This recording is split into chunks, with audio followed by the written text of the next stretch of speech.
হালিমা কে জানি স্বপ্নে এসে বলে যাইতো, আমেনা তুমি বড় ভাগ্যবতী, তোমার উদরে আখিরি নবী, বিশ্বব্যাপী তার শান ছড়িয়ে যাবে, বিশ্বব্যাপী সে সম্মানিত হবে, মহা ইজ্জতওয়ালা হবে। হালিমা তুমি জানো না আমার বেটা কিন্তু নবী হবে।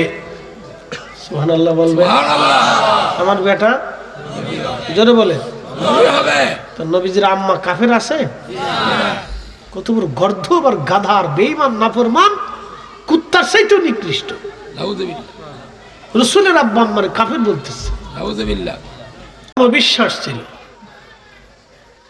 প্রাচীন কালে মিশরীয়দের ধর্মের বিশ্বাস ছিল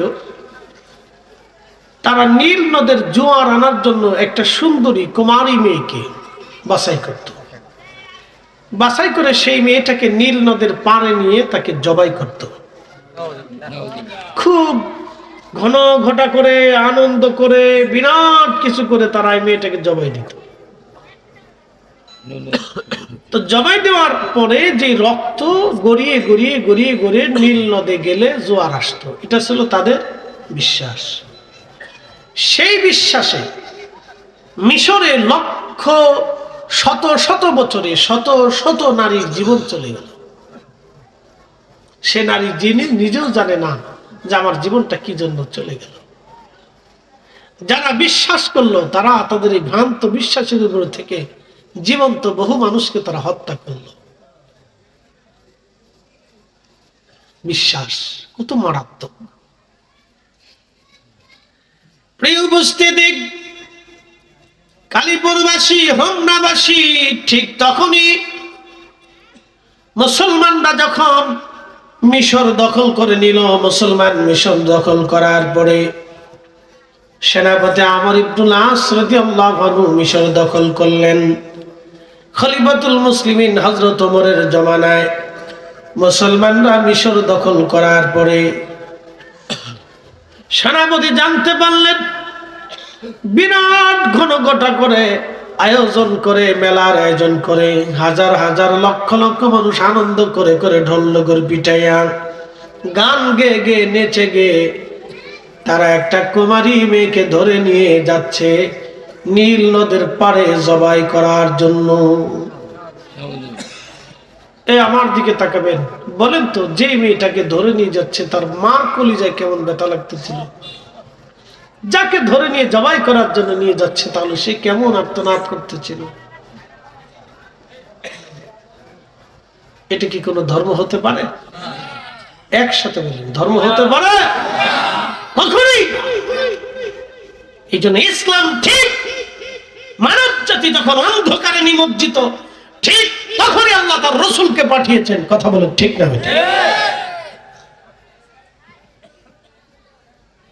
বুঝতে কি কোনো অসুবিধা? এগুলো আমাদের বুঝতে হবে।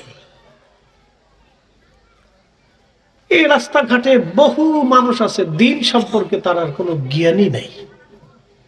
কি কথা কন না?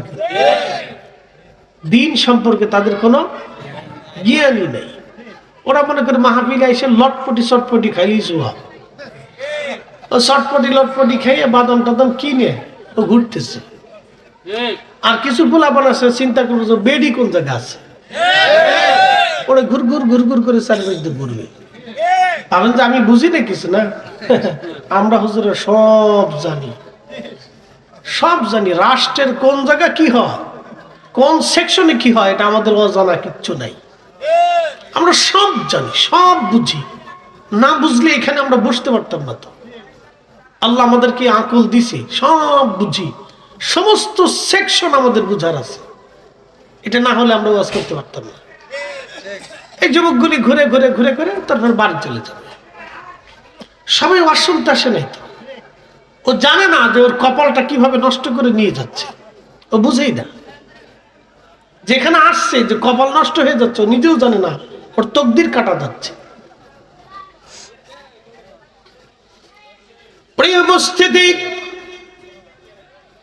মিশরের মানুষ ঘনঘটা করে বিরাট আয়োজন করে যখন মেয়েটাকে নিয়ে গেল, সেনাপতি আমর ইবনুল আস জানার পরে দ্রুত গতিতে সৈন্যবাহিনী নিয়ে মিশরের নীল নদের পারে যায় তিনি বাধা দিয়ে বললেন, হে মিশরবাসী, যদি একটা নিরাপরাধ মেয়েটাকে তোমরা নীল নদের পারে জবাই দিয়ে দাও, তাহলে আমি সেনাপতি আমর ইবনুল আস বলতেছি তোমাদের দেহ থেকে মাথা বিচ্ছিন্ন করে ফেলবো।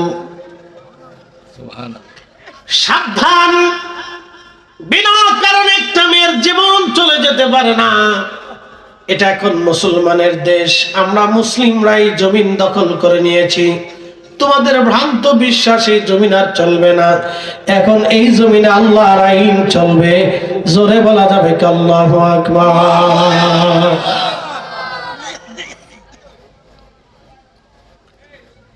সেনাপতি আমর ইবনুল আস কথা বলার পরে মিশরবাসী ডাক দিয়ে বলল, হে আমর ইবনুল আস, বুঝলাম মেয়ের কতল করা যাবে না, তাকে জবাই দেওয়া যাবে না, কিন্তু আমাদের বিশ্বাস এই মেয়েটাকে জবাই দেওয়ার পরে তার রক্ত গড়িয়ে নীল নদের মধ্যে যাওয়ার পরে নীল নদে জোয়ার আসবে। হে সেনাপতি, আমরা মেয়ে কতল করব না, জবাই দিব না, কিন্তু তোমরা নীল নদের জোয়ার আইনা দাও। চ্যালেঞ্জে পড়ছে না? জি, বিরাট বড় চ্যালেঞ্জ যে নীল নদের জোয়ার এনে দাও। জোয়ার আনো, জোয়ার আনলেই বুঝবো তোমার তো ঠিক। আর যদি জোয়ার আনতে না পারো তাহলে বুঝবো আমরা মেয়ে জবাই দেওয়ার পরে জোয়ার আসে, এটাই ঠিক। সেনাপতি আমর ইবনুল আস চ্যালেঞ্জের মুখে পড়ে গেলেন। আল্লাহ বুঝানোর জন্য পৃথিবীতে বহু মানুষ এরকম চ্যালেঞ্জের সম্মুখীন হয়েছে, এই জন্য নবীদেরকে আল্লাহ মুজিজা দিতেন। কি দিতেন? নবীদেরকে মুজিজা দিতেন, আর ওলিদেরকে আল্লাহ কারামত দিয়েছেন। বলবেন আল্লাহু আকবার।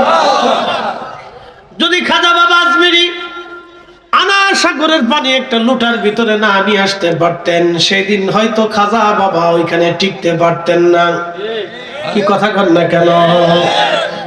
আর খাজা বাবার যদি কারামত না থাকতো, আধ্যাত্মিকতা না থাকতো, তাহলে এই জমিনে কালেমার স্বাদ আপনাদের নসিব হতো না। এই জন্য আমার দেশে যারা আল্লাহর ওলিদেরকে অস্বীকার করে, যারা ওলিদেরকে অস্বীকার করে, আমি মনে করি তারা তাদের নিজের বাপকে অস্বীকার করে। কথা বুঝাইতে পারছি? আরো বুঝাই। মোহাম্মদ ঘুরি পানিপথের যুদ্ধ করার আগে 1,20,000 সৈন্য নিয়ে সে সিন্ধে অর্থাৎ পাকিস্তানের সীমান্তে, ইন্ডিয়ার সীমান্তে, সিন্ধুস্থান বা সিন্ধ যেটাকে বলা হয় সিন্ধু প্রদেশ, এটার কিনারাতে সীমান্তে সে 1,20,000 সৈন্য জড়ো করে বিশ্রাম করতেছে। যুদ্ধে আসবে কি আসবে না, আসবে কি আসবে না, আসবে কি আসবে না, আসবে কি আসবে না, খুব চিন্তিত। এর আগে সে পানিপথের যুদ্ধে একবার হেরেও গেছে, বহু সৈন্যের জীবন চলে গেছে, আবার আসবে কি আসবে না, আসবে কি আসবে না, খুব চিন্তিত। মোহাম্মদ ঘুরি চিন্তায়, এদিকে খাজা বাবা আজমিরি আজমির শরীফে আসছে কালেমার দাওয়াত দিতে। একজন দুইজন মানুষকে কালেমার দিশা দেন নাই খাজা বাবার জীবনে। তিনি 90 লক্ষ মানুষের জবানে কালেমা পড়িয়েছেন। আসতে হয়ে গেল না? জোরে বলেন আল্লাহু আকবার।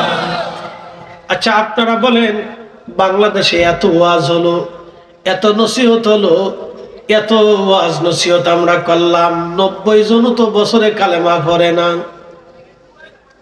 বছরে 90 জনও তো পড়ে না। খাজা বাবা 91 লক্ষ মুসলমান বানিয়েছে। সুবহানাল্লাহ। কে আসতে হবে কেন? সুবহানাল্লাহ জোরে বলেন। ভিতরে কিছু না থাকলে তো সম্ভব ছিল না। কি কথা কন না কেন? ভিতরে কিছু ছিল।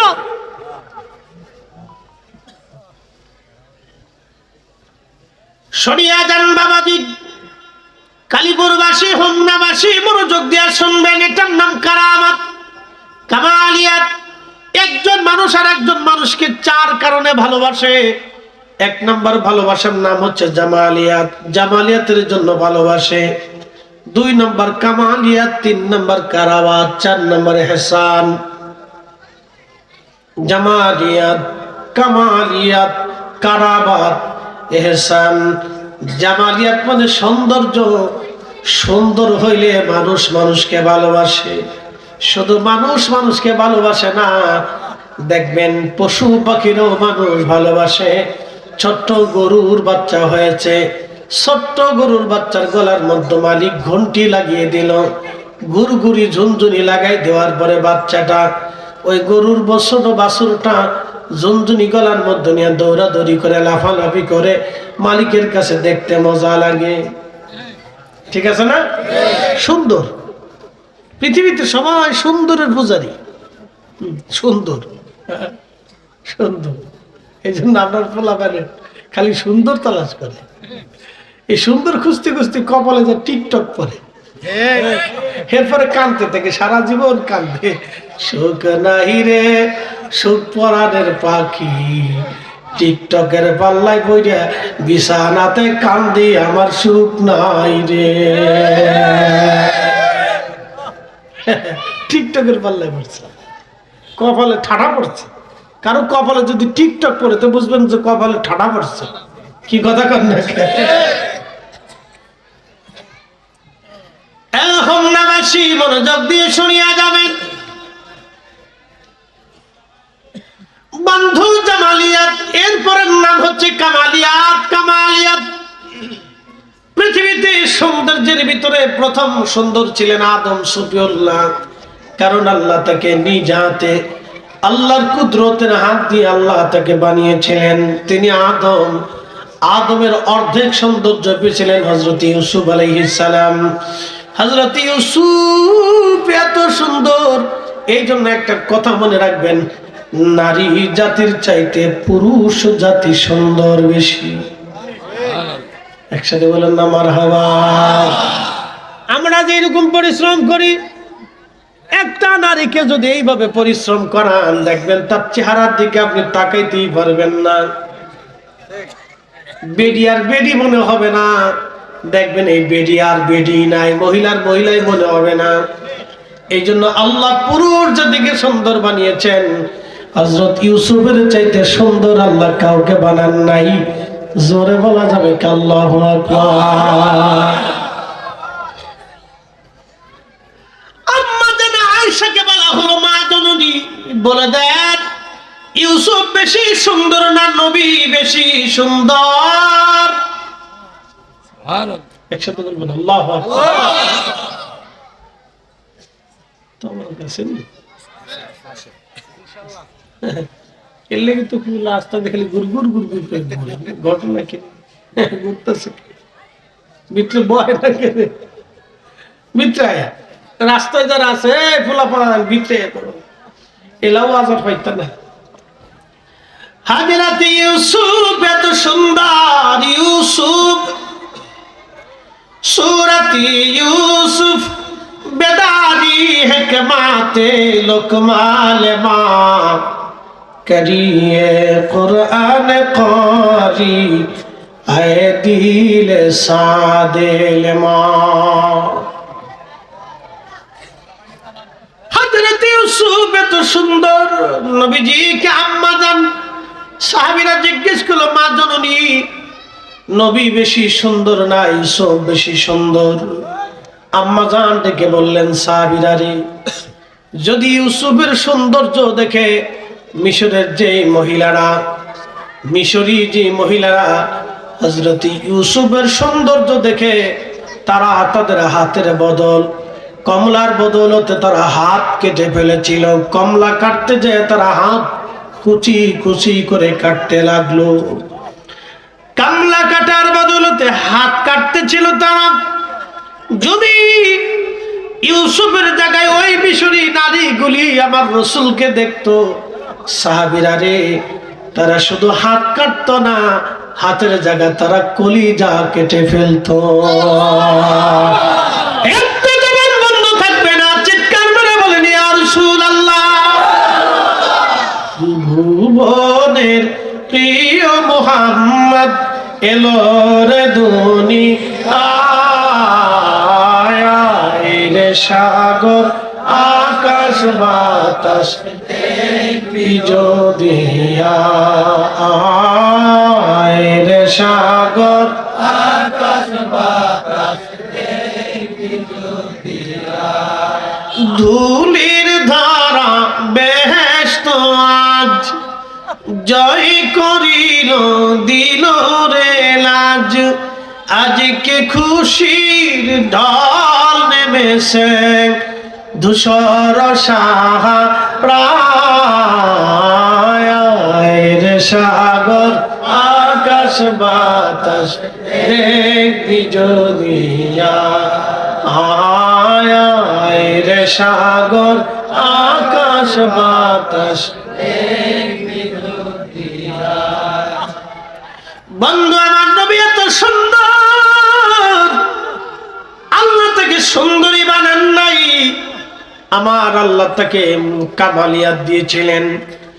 তিনি এত সুন্দর, তার বাস্তব প্রমাণ মোল্লা আলী কারি আল মাউরিদুর রাবি ফি মাউলিদিন নবী সাল্লাল্লাহু আলাইহি সাল্লাম 450 বছর আগে মিলাদুন নবীর উপরে তিনি একটা কিতাব লিখেছেন, মিলাদুন নবী। একসাথে বলা যাবে না মারহাবা? 450 বছর আগে হেরেমের ইমামের কাছে মিলাদুন নবী বেদাত ছিল না। আজকে 450 বছর পরে কারা মিলাদুন নবীকে বেদাত বলতেছে? বোঝা যায় মতলব ভালো না, ভালো না, ঠিক কিনা? 450 বছর আগে হেরেমের ইমাম, কোথাকার ইমাম? হারামের ইমাম, ইমামুল হারামাইন, 2 হারামের ইমাম ছিলেন, মক্কা মদিনা, মক্কা মদিনা। উনি মক্কাতে থাকলে ইমাম, মদিনাতে থাকলেও ইমাম, 2 হারামের ইমাম ছিলেন। ইমামুল হারামাইন মোল্লা আলী কারি হানাফি মাক্কি মিলাদুন নবীর উপরে কিতাব লিখলেন, আল মাউরিদুর রাবি ফি মাউলিদিন নবী সাল্লাল্লাহু আলাইহি সাল্লাম। এই কিতাবের মধ্যে তিনি আমার রাসূলের জীবনী লিখতে যায় লেখেন, আল্লাহ নবী যখন পৃথিবীতে তশরীফ আনলেন, তশরীফ আনার পরে হযরত হালিমাতুস সাদিয়া সুদূর তায়েফ থেকে তিনি মক্কাতে আসতেছিলেন ধাত্রীমা হওয়ার জন্য। যদি কোনোদিন তায়েফে আপনারা যান, এই যে এখন যেমন আপনারা আবহাওয়া দেখেন, গরমের দিনে এরকম, রাত্রিবেলা তায়েফে এরকম আবহাওয়া। মক্কাতে যখন দিনের বেলা 45 ডিগ্রি সেলসিয়াস, তায়েফে এই গরমের দিনে, প্রচন্ড গরমের দিনে তায়েফে এখন যেমন আপনারা আবহাওয়া উপভোগ করতেছেন, প্রচন্ড গরমে তায়েফের আবহাওয়া এরকম। সুবহানাল্লাহ বলা যাবে না? এত সুন্দর আবহাওয়া, আর বাতাস আপনার শরীরে লাগলে মনে হবে যে আপনি বেহেশতের ভিতর আছে, এত সুন্দর। বন্ধু মনোযোগ দিবেন, তায়েফ থেকে, শহর থেকে আর 70 কিলোমিটার দূর হযরত হালিমাতুস সাদিয়ার বাড়ি, পাহাড়ি অঞ্চল। একটা গাধার উপরে চড়ে, দুর্বল উটের পিঠে চড়ে স্বামী স্ত্রী বাচ্চা কাচ্চা নিয়ে হযরত হালিমা রওনা দিয়ে মক্কায় আসলেন। ওনার উট এতই দুর্বল ছিল, ওনার গাধা এত দুর্বল ছিল, ক্ষীণ, ধীরে ধীরে ধীরে ধীরে ধীরে ধীরে নুয়াইয়া নুয়াইয়া ঝিমাইয়া ঝিমাইয়া ঝিমাইয়া আস্তে আস্তে ওই উট যখন সবাই অন্য মহিলারা এই মক্কা থেকে বাচ্চা কাচ্চা নিয়ে 3 দিন আগে চলে গেল, আর হালিমা 3 দিন পরে আসলো। সবাই যখন চলে গেছে, হালিমা তখন মক্কা এসে শুনল মক্কা নগরীতে কারো ঘরে কোনো বাচ্চা নাই, কিন্তু একটা বাচ্চা মক্কা ঘরে আছে, বাবার নাম আব্দুল্লাহ, দুনিয়াতে নাই, মদিনা মুনওয়ারায় বাবা মারা গেছে। শুনলে খুশি হবেন। আল্লাহু আকবার। আমার নবীজির আব্বাজানের কবর বর্তমান মসজিদে নববী বর্ধিত করতে যে পাওয়া গিয়েছিল, একসাথে বলবেন আল্লাহু আকবার। কবরের লাশ ওই রকমই,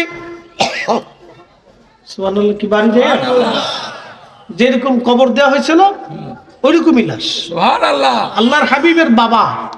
আর যে আমাদের দেশে একদল আছে না, আছেন একদল, এদের আকীদা হলো রাসূলের আব্বা আম্মা কাফের ছিল, তারা জাহান্নামে চলে গেছে। আপনারা